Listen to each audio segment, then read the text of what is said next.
농나무의 파수꾼. 책 소개. 사상 최초 한국, 중국, 일본, 대만 전 세계 동시 출간. 나미야 작화점의 기적을 잇는 또 하나의 감동 대작. 나미야 작화점의 기적을 잇는 감동 소설을 들고 온 히가시노 게이고. 농나무의 파수꾼은 소원을 들어주는 나무라는 다소 황당무계해 보이는 설정이지만 저자는 대가다운 솜씨를 발휘해서 그 나무의 능력을 그리고 그 나무의 마음을 전하고 싶은 사람들의 사연을 설득력 있게 풀어낸다. 정말로 우리 주변에 있을 법한 사람들의 모습과 그들의 이야기를 읽고 있다 보면 어느새 마음속 어딘가에서 감동이 푹 하고 번져오게 될 것이다. 선해고아, 무직, 절도죄로 유치장 수감 중. 그야말로 맞짱 인생 그 자체인 청년 레이고. 그런 그에게 일생일대의 기묘한 제안이 찾아온다.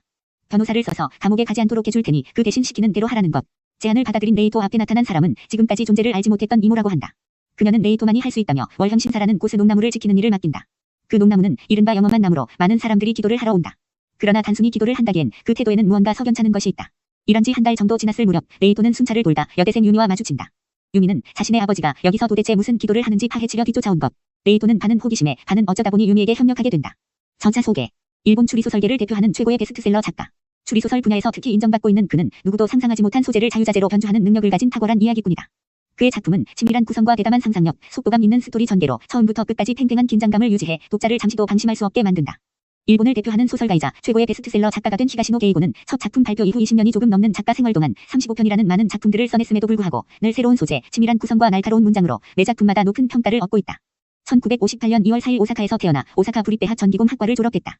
곧바로 일본 전자회사인 덴소사에 입사해 엔지니어로 활동하며 틈틈이 소설을 쓴 특이한 이력을 가지고 있다. 1985년 방과 후로 제31회 에도가와 란도상을 수상했고 이를 계기로 전업 작가가 되었다. 이공계 출신이라는 그의 특이한 이력은 게임의 이름은 유고에서도 인터넷의 무료 메일, 게시판, 불법 휴대전화, FAX, 비디오 카메라 등 하이테크 장비를 이용해 무사히 몸값을 받아내고 유괴를 성공해내는 장면을 사실적으로 묘사하는데 큰 도움이 되었다. 이과적 지식을 바탕으로 기발한 트릭과 반전이 빛나는 본격 추리소설부터 서스펜스, 미스터리 색채가 강한 판타지 소설에 이르기까지 폭넓은 장르의 작품들을 꾸준히 발표해왔다. 이 중 상당수의 작품이 영화와 텔레비전 드라마로 제작되어 큰 사랑을 받았다.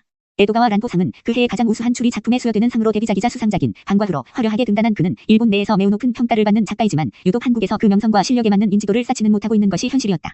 하지만 1999년 제52회 일본 추리 작가협회상을 수상한 비밀을 계기로 우리나라 독자들에게도 가까워지게 되었다. 엄마의 영혼이 딸에게 빙이 된다는 다소 충격적인 소재를 다루었다. 이 작품은 청순한 이미지로 한국에서도 인기가 높은 히로스의 류코 주연으로 영화화되어 한국에서도 많은 사랑을 받은 바 있다. 그의 소설은 치밀한 구성과 속도감 있는 스토리 전개, 예상치 못한 반전으로 마지막 페이지를 넘길 때까지 독자를 방심할 수 없게 만든다. 또한 빈이나 의료 사고 등 녹록지 않은 소재를 능수능란하게 다루며 당대 첨예한 사회 문제를 수면 위로 끌어올려 추리소설에 국한되지 않은 다양한 소설을 쓰고 있다. 늘 새로운 소재와 치밀한 구성, 생생한 문장으로 매번 높은 평가를 받는 저력 있는 작가인 그는 일본을 대표하는 소설가답게 작품 중 19편이 영화와 드라마로 다시 독자들과 관객들을 만났다. 이제는 한국에서도 가장 사랑받는 작가 중 하나로 꼽히며 전세계적 팬덤을 형성하고 있다. 데뷔작 이후 20년이 넘는 작가 생활 동안 50편이 넘는 작품을 써내면서도 자신의 사생활을 절대 밝히지 않는 비밀의 작가 히가시노 게이고.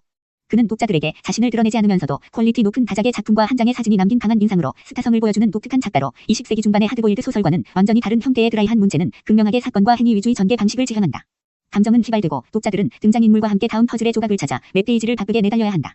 결과적으로 종종 읽는 엔터테인먼트로서의 소재주의라는 함정에 빠지기도 하지만 그만큼이나 동시대의 현실 감각을 놓치지 않는 재능에 감탄하게끔 만들어버린다. 현재 전업 작가로 도쿄 중심가의 한 맨션에서 가족이자 나를 비추는 거울이며 교사이기도 한 위대한 존재인 네코짱을 부양하며 살고 있다. 그의 삶에는 술시라는 독특한 시간이 있는데 밤 11시부터 잠들기 전까지는 혼자 또는 벗들과 술을 마시는 시간을 정해놓은 것이다. 시계 수리공이었던 부친이 늦은 밤까지 일을 끝내고 오늘은 여기까지 해냈군 하면서 혼자 술을 마시는 모습이 행복해 보였다고 한다. 그래서 지금도 마감을 끝내면 이모쇼추를 마시면서 그래 그 대목은 그걸로 괜찮겠지 아휴 거긴 고쳐 쓰는 게 좋았을걸 하며 되돌아본다. 때로는 도쿄 긴자이 바문단을 찾는다. 다양한 업계 사람들을 접하면서 현실 감각을 얻는 곳이며 편집자들을 만나 인물과 이야기 전개 방향을 논하기도 한다. 비밀로 1999년 제52회 일본 추리 작가협회상을 수상했으며 2006년 초에는 용의자 X의 헌신으로 제134회 나오키상과 제6회 본격 미스터리 대상 소설 부문상을 수상하는 영광을 안았다.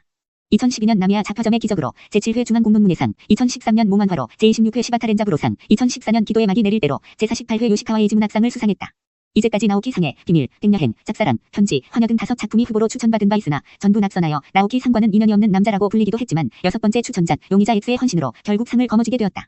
2012년 나미야 작화점의 기적으로 중앙공론문예상을 2013년 몽환화로 시바타 렌자부로상을 수상했으며 2014년에는 기도의 막이 내릴 때로 요시카와 에이지 문학상을 수상했다. 아들 도키오는 식물인간이 된 아들 도키오의 영혼이 과거로 날아가 젊은 시절의 아버지와 만나 벌어지는 이야기를 담고 있다.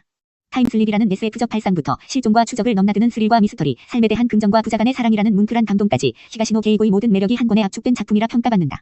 2002년 첫 출간 이후 밀리언셀러를 기록하며 히가시노 게이고의 팬이라면 꼭 읽어야 할 책으로 첫 손에 꼽히고 있다. 하쿠바산장 살인사건은 가가 형사 시리즈를 제외하고 데뷔 이후 2번째로 발표한 장편소설이다. 1986년에 발표한 작품이라고는 믿을 수 없을 정도로 밀실 트릭, 암호, 연쇄살인 등을 교묘하게 얽어낸 상상력이 돋보이며 정통 추리소설이 가진 장점을 극대화한 작품이다. 숙명은 1993년 발매되었으며 히가시노 게이고의 무르익은 필력을 확인할 수 있는 미스터리 명작으로 이 작품을 꾸준히 찾는 독자들의 성원에 힘입어 근본 새로이 재출간되었다. 회랑정 살인사건은 1991년에 출간된 이후 일본에서 드라마로 방영되는 등 꾸준히 사랑받으면서 약 30년 동안 스테디셀러로 자리 잡았다. 자본주의로 인한 피해와 외모지상주의를 소재로 한 초기 대표작으로 사회학과 부조리를 선명하게 고발해내는 작가의 저력을 확인할 수 있는 작품이다. 주요 작품으로는 방황하는 칼날, 흑소소설, 독소소설, 되소소설, 레몬, 환야, 11문자 살인사건, 게임의 이름은 육괴, 호숫가 살인사건, 그루투스의 심장, 한여름의 방정식, 몽환화, 그 무렵 누군가, 가면산장 살인사건, 인어가 잠든 집, 살인의 문, 백녀행, 기린의 날개, 한여름의 방정식, 심참자, 탐정 갈릴레오, 예지몽, 다이마이, 뻐꾸기 알은 누구의 것인가. 학생가의 살인, 오사카 소년 탐정단, 천공의 벌, 붉은 손가락 등이 있다. 방과 후, 쿠코의 꿈, 거울의 안, 기묘한 이야기, 숙명, 백녀행, 갈릴레오 등 지금까지 20편이 넘는 작품들이 드라마로 제작되었으며 비밀, 변신, 편지 용의자 X의 헌신, 더 시크릿 등 10여 편이 영화로 제작되는 등 대중들에게 큰 사랑을 받고 있다. 목차 소개. 농나무의 파수꾼. 옴기니의 말. 출판사 서경. 결함 있는 기계는 아무리 수리해도 또 고장이 난다. 그 녀석도 마찬가지로 결함품이다. 앞으로 살아가면서 그 말이 잘못되었다는 것을 증명하도록 해. 선해고아, 무직, 절도죄로 유치장 수감 중. 그야말로 맞짱 인생 그 자체인 청년 레이고. 그런 그에게 일생일대의 기묘한 제안이 찾아온다. 변호사를 써서 감옥에 가지 않도록 해줄 테니 그 대신 시키는 대로 하라는 것. 제안을 받아들인 레이토 앞에 나타난 사람은 지금까지 존재를 알지 못했던 이모라고 한다. 그녀는 레이토만이 할 수 있다며 월현 신사라는 고수 농나무를 지키는 일을 맡긴다. 그 농나무는 이른바 영험한 나무로 많은 사람들이 기도를 하러 온다. 그러나 단순히 기도를 한다기엔 그 태도에는 무언가 석연찮은 것이 있다. 일한 지 한 달 정도 지났을 무렵 레이토는 순찰을 돌다 여대생 유미와 마주친다. 유미는 자신의 아버지가 여기서 도대체 무슨 기도를 하는지 파헤치려 뒤쫓아온 것. 레이토는 반은 호기심에 반은 어쩌다 보니 유미에게 협력하게 된다. 새 시대를 맞이하여 독자들에게 보내는 히가시노 게이고의 메시지. 세월이 흐르고 세상이 달라져도 변하지 않는 것이 있다. 세대를 뛰어넘는 마음, 그렇게 과거와 미래가 이어진다. 어느덧 2010년대도 끝이 나고 새로운 2020년대의 날이 밝았다. 그러나 여전히 유토피아는 오지 않고 황금빛 미래는커녕 기후변화, 노인 문제, 젠더 갈등, 빈부격차, 세대 갈등 등 심화되는 사회 문제들이 우리 앞에 산적해 있다. 이전과는 분명히 많은 것들이 달라졌지만 그만큼 새로운 문제들이 부상하는 지금 이 시점에서 이순을 넘긴 노 작가는 기성세대로서 가장 기본적인 가치를 다시 되짚어 보인다.